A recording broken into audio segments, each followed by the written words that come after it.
Elijah wasn't distracted. He found himself in a very difficult situation, but he wasn't distracted. He was being pursued by a hostile enemy. His life was being threatened.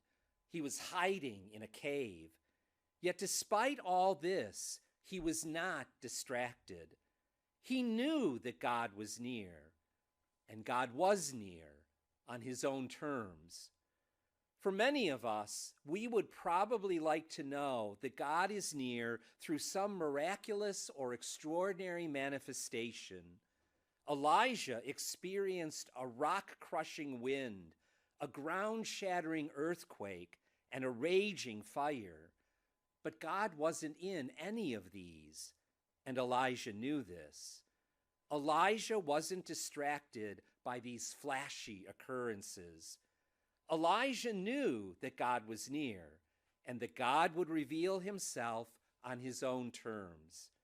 So Elijah kept looking and listening and discerning and asking, where is God in what is happening in my life right now?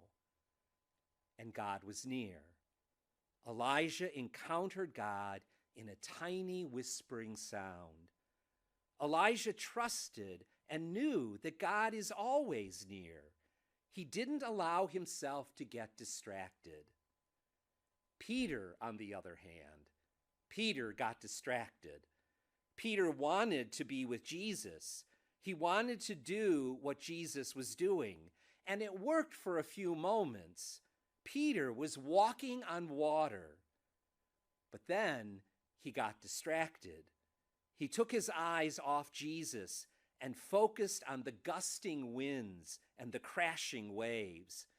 Peter took his eyes off Jesus and got distracted by the storm on the sea, and he sank. This happens to us sometimes as well. We get distracted by the storms in our own lives. We get distracted by life's struggles and concerns. We get distracted by our fears and anxieties. We get distracted by the relationships or situations that cause our hearts to sink. We get distracted and easily forget that God is near. Peter called out, and Jesus was right there to lift him out of the stormy sea. Jesus can do that for us too, and we can do that for one another. In both cases, we come to know that God is near, that God is with us. Today, we ask the Lord to help us to be like Elijah, who trusted in God's nearness and didn't allow himself to get distracted.